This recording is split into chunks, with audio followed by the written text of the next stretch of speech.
बस बस मैडम घुमाएंगे क्या? हाय। Come girls, चलो चलो टुकटुक में। girls come fast. अंधेरी अंधेरी। अंधेरी नहीं जाएंगे, बैंड्रा जाएंगे सीधा। बैंड्रा दादा बैंड्रा निकल जाओ बैंड्रा। निकल जाओ। नरीमन पॉइंट, क्योंकि सिर्फ मेरा रक्षा नरीमन पॉइंट जा सकता है। लेकिन इसमें तो मीटर ही नहीं लगा है। नहीं तो Okay, bye guys. Bye.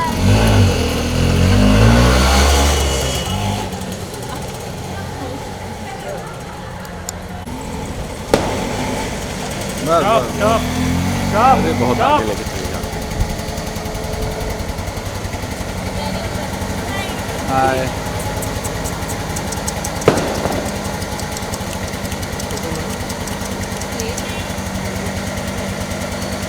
Hi, बच्चा, बताइए दी।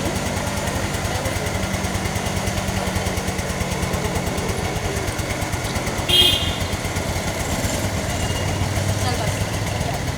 चल आगे। मैम आइए ना, एक फुटेज लेना है, ऐसे आप उतर के आइए ना। हाँ और आने दीजिए ऑटो, कोई दिक्कत नहीं। सही से। ऐसे तुम भी निकालते ना, वैसे ही निकालते। उधर से भी आ सकते हो। The camera conscious. मैम जब ये ऑटो से आप जाते हो तो लोग देखते हो तो आपको किस तरह का रिस्पांस मिलता है लोगों से? दोनों तरह का मिलता है। ऐसे आप जैसे कुछ लोग होते हैं जो थम्स अप दिखाते हैं, जो अप्रिशिएट करते हैं, स्टॉक भी करते हैं। कुछ रिक्शा वाले होते हैं जिनको थोड़ी सी इनसिक्योरिटी होती है, तो वो काट के आगे चले जाते हैं या ऐसे मुंह बनाते हैं। दोनों तरह की रिस्पॉन्सेज हैं। जब सेट पर जाते हो तो क्या माहौल रहता है टुक टुक को देखकर? सेट पे जाती हूँ तो अभी तो सबको आदत हो गई है। पहले कुछ दिन सब ऐसे देखते थे, ये कौन आया, ये कौन आया। कभी कभी मैं ऑलरेडी आ चुकी होती हूँ और कोई ऑटो देखता है तो उनको ये सवाल आता है कि ये ऑटो किसने मंगाया, प्रोडक्शन ने तो नहीं मंगाया। सो थोड़ा सा अचरज होता है सबको, पर शुरू में, बाद में तो आदत हो जाती है। ये पेट्रोल पे चलता है कि सीएनजी पे? ये वाला पेट्रोल पे चलता है, इसमें सीएनजी नहीं है क्योंकि मैं इससे लॉन्ग टूर ज़्यादा करती हूँ, तो हाईवे पे सीएनजी का थोड़ा गड़बड़ है। So this is on petrol. इसमें एक फ़ैन है, इसमें मेरा म्यूज़िक सिस्टम है, मेरा चार्जर है, और ये पूरा कलर भी मैंने किया हुआ है इसे। टुक टुक कितने साल से है आपके पास? 2018 से है। So 18, 19, 20, 21, 22, 23, 6 साल। आपने ऑटो ही क्यों खरीदा? इसके पीछे का क्या रीज़न है? It's a love story guys. किसी और के साथ मिलके मैंने ये ऑटो ख़रीदा था और मुझे बिल्कुल उम्मीद नहीं थी कि मैं चलाऊंगी, लेकिन जब उस बंदे ने अपनी जान धोखे में डालकर ये ऑटो मुझे वापस ला के दिया, तो मैंने डिसाइड किया कि मैं अब अपनी गाड़ी नहीं चलाऊंगी, मैं ये चलाऊंगी। Hi baby.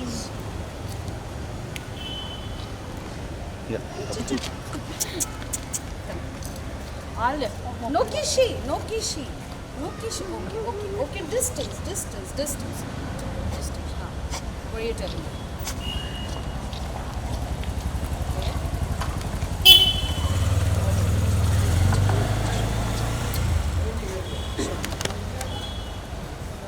Kudos.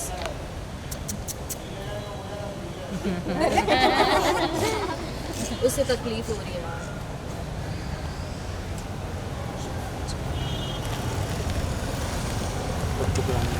गुच्चू, चल ऑटोत बस, आपण जाऊया।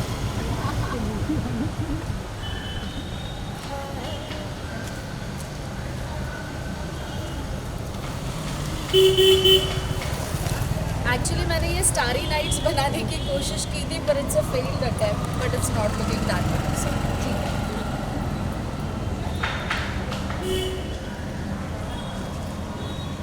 बंद कर आ जाइए। बहुत थैंक यू। लाइट है, मुझे कुछ भी नहीं दिख रहा।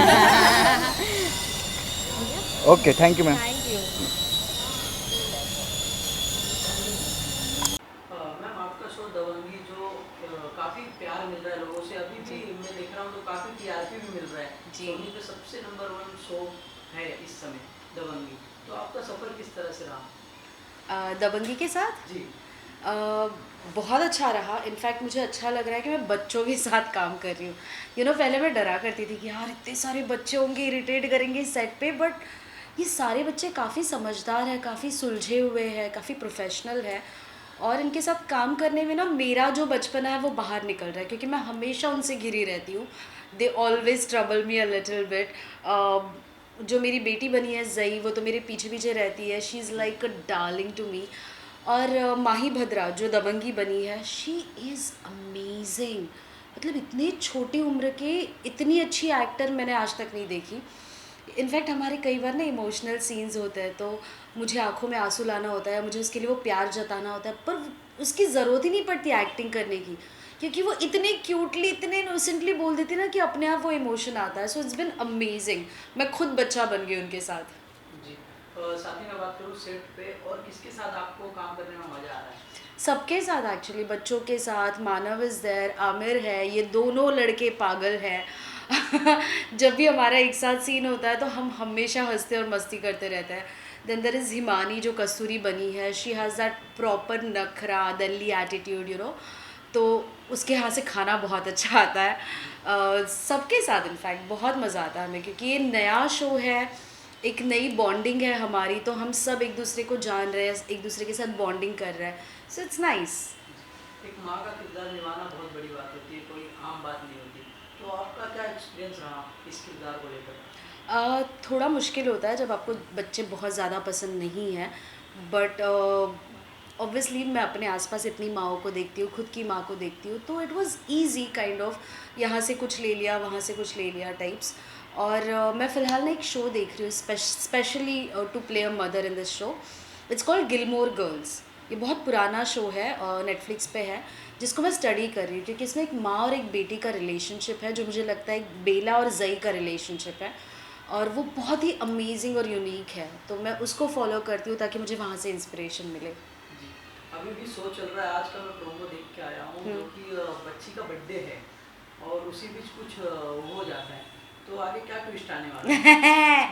ट्विस्ट तो मैं आपको नहीं बताऊंगी, आपको उसके लिए ऑब्वियसली एपिसोड देखना पड़ेगा। बट बेला और अंकुश की लाइफ में कुछ बहुत बड़ा ट्विस्ट आने वाला है बिकॉज ऑफ आर्या, और उसका असर हम पे और आपको भी दिखेगा एपिसोड में। जी। मैम आपने काफ़ी शो किया हुआ है, अब तक का सबसे बेस्ट किरदार आपका कौन सा है जो आपके दिल के बहुत करीब हो?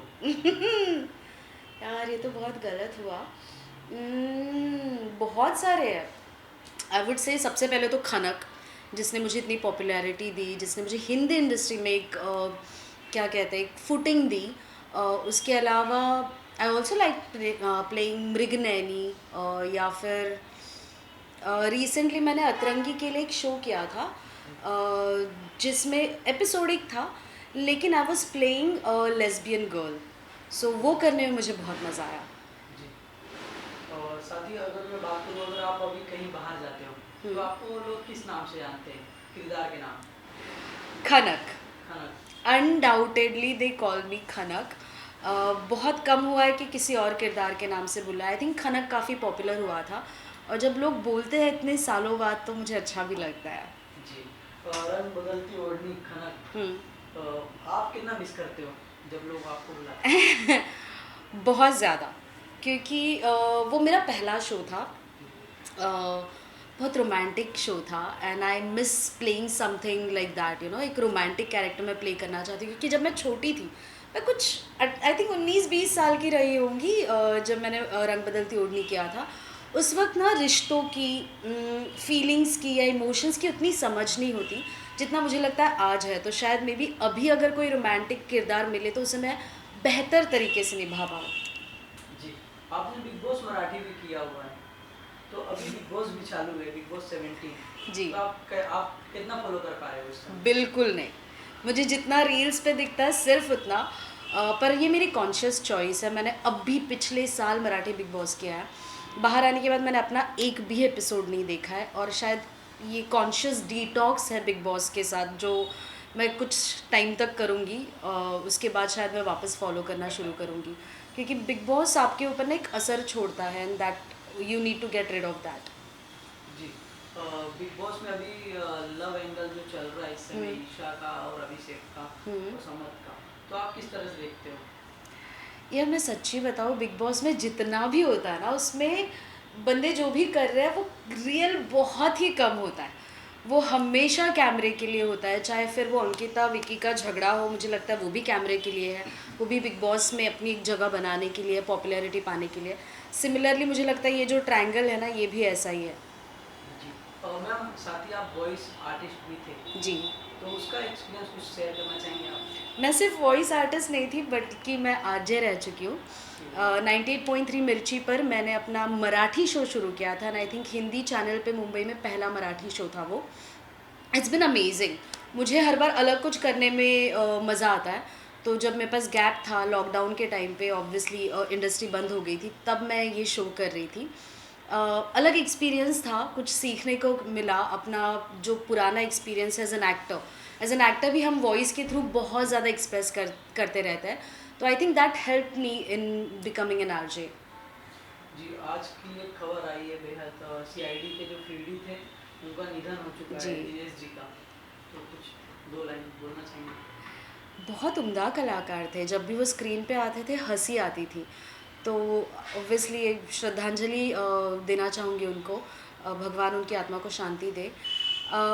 उसके साथ साथ एक बात और भी कहना चाहूँगी कि आज हमें उनकी याद आ रही है, क्योंकि आज वो इस दुनिया से चले गए। पर सीआईडी ख़त्म होने के बाद से लेके आज तक क्या किसी ने उन्हें पूछा था, क्या उन्हें याद किया था?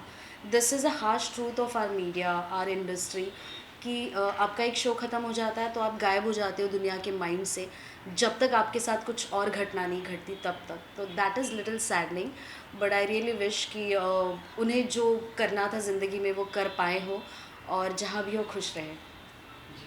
मैम ओटीटी का भी दौर चालू है, कोई वेब सीरीज वगैरह अगर आपको मौका मिले तो आप करना चाहेंगे? हाँ हाँ हाँ, प्लीज़ प्लीज़, मुझे ओटीटी में काम करना है, बिकॉज इतने अच्छे सब्जेक्ट्स, इतने अच्छे शोज़ आ रहे हैं ना, कि ऐसा लगता है यार ये मुझे करना है। I want to experience this, I want to be in this place. So obviously as an actor मेरी चाहत है कि मैं ओटीटी पे जाऊँ और फिल्में भी करूँ साथ में। जी। तो आप शेयर करना चाहेंगे ऐसा कौन सा किरदार है जो ओटीटी में आया है वेब सीरीज और आप देखे हो आपको लगा कि ये मुझे मिलना चाहिए था? ओके, मैंने उसके लिए ऑडिशन भी दिया था। ये है इम्तियाज़ अली का शी। सो जो मेन रोल है जो अदिति पोहनकर कर रही है, मुझे वो करना था, इम्तियाज़ जी। जी। और कोई मूवी वगैरह? आ, लाल इश्क आया था आपका। जी, लाल इश्क के बाद अभी एक और मूवी आ रही है, मराठी मूवी, जो मैं यूके में शूट करके आई हूँ अभी। आई डोंट नो, ऐसे मैंने कुछ सोचा नहीं कि मुझे ये किरदार, but I think Chandramukhi from Devdas, sorry Madhuri. या माधुरी इज़ माई गॉडेस, तो पहले माफ़ी मांगनी पड़ती है, बट आई थिंक वो किरदार शायद मैं प्ले करना चाहूँगी। जी। कोई मैसेज देना चाहेंगे फैंस को? You have always loved me, guys. Even when I was not working, you would send gifts on my birthday. You would remember. मेरे ना बहुत लॉयल ऐसे फैंस हैं, कम है लेकिन बहुत लॉयल है। हम सब एक दूसरे को नाम से जानते हैं, हम सब एक दूसरे पे चेक करते रहते हैं। अगर मैं कुछ टाइम तक पोस्ट ना करूँ ना, तो मेरे ये जो फैंस हैं, ये लिटरली मुझे डीएम करते हैं, are you okay, why aren't you posting, is everything okay in life? So I really want to thank you guys for checking up on me again and again, for being in my life, for being in touch, and for loving me so much. I love you right back at you. बहुत से fans होते हैं, कई fans तो अतरंगी type के होते हैं जो छोटी छोटी नोटिस चीज करके भेज देते हैं। हाँ। ऐसा कोई फैन मिला आपको आपके लाइफ? एक फ़ैन मिली है, जो अब मेरी दोस्त है, उसका नाम है ऐश्वर्या। मुझे याद है ओढ़नी के टाइम पे ऐश्वर्या ने मेरे लिए पूरी वेबसाइट बना दी थी मेरे नाम की, यशश्री मसूरकर नाम की, and it was a big thing for me. बहुत बड़ा जेस्चर था, एंड आई रिमेंबर मैंने उसकी शादी भी अटेंड की थी। उसकी शादी में गई थी मैं यहाँ से Hyderabad, so it translated into a good friendship. जी। Thank you ma'am. Thank you so much.